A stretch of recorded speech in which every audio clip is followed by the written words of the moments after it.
Hello and welcome back. My name is Pete Marshall and this one is about light. Well, we could say it's about light against dark because that's what we're going to emphasize. We know the light is coming from here because we can see the shadow. So we're coming out of the darkness. The light is reflecting on this side of the cup. So we've got light against dark, and on the other side, where the cup is dark, we've got light. We use this everywhere, all the time. Light against dark, dark against light. Contrast, it gives contrast. Plain to see. Here it's also plain to see. Dark against light, light against dark. We're going to look at this in more detail.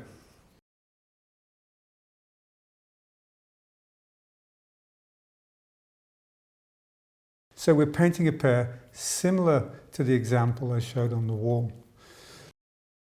We start with a circle and a kind of triangle on top of that. Triangle off to that side. And there's a bit of a, what do we call it? A stem? Is it a stem? I think it's a stem.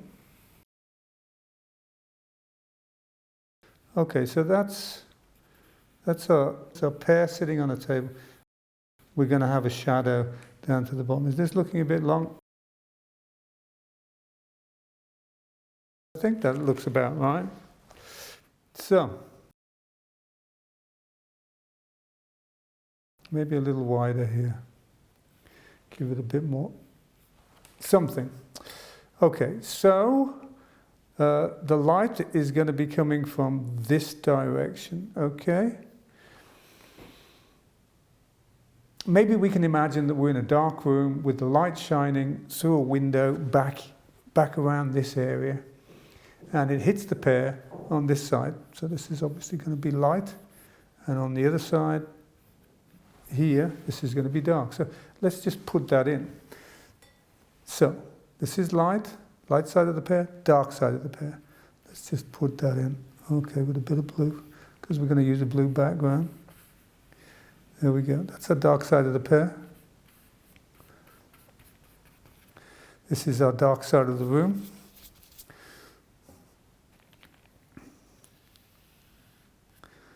Yep, this is the dark side of the room. There's the table at the bottom.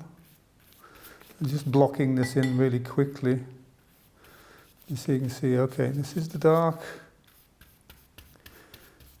Light's coming this way, hits the pear, that's light. The other side's in the shadow.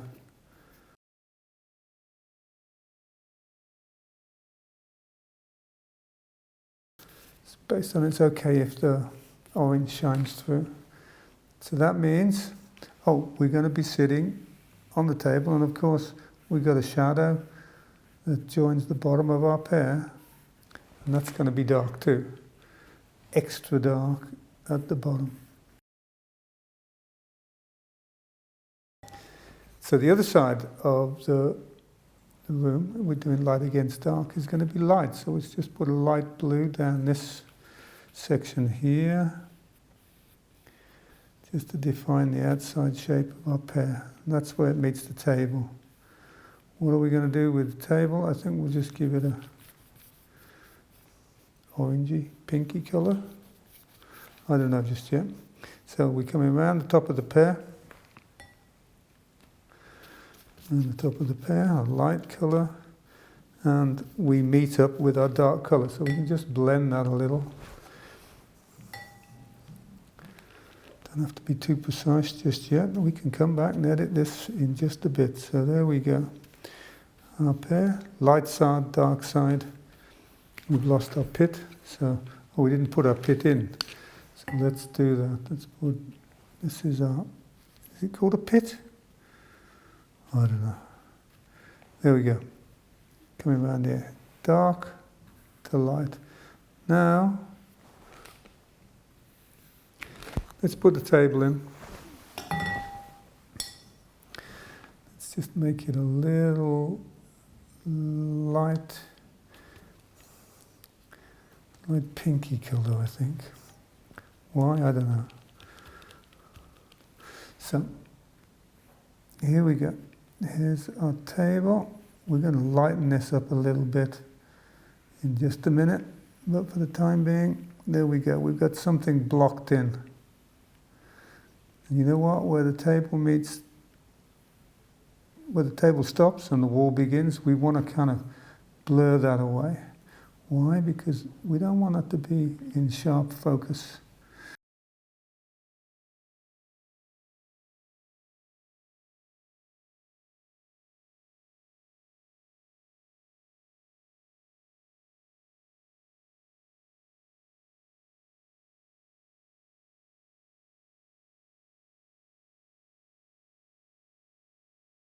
So I'm just going to brighten up this side of the pear. This is where the light is coming in.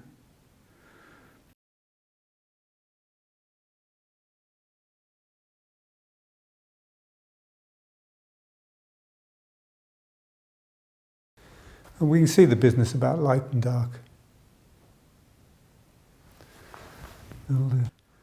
So we could just leave it at that because we get the idea. Dark on light, light on dark. But let's tidy it up a little bit, make it look a little prettier. We want to exaggerate this lighting situation, moving from dark to light and light to dark. So dynamic painting is not just about our approach or attitude to painting. We use simple techniques and methods that help make our painting a bit more dynamic or vibrant. And lighting and contrast is pretty big. So let's just have a look at that without the background.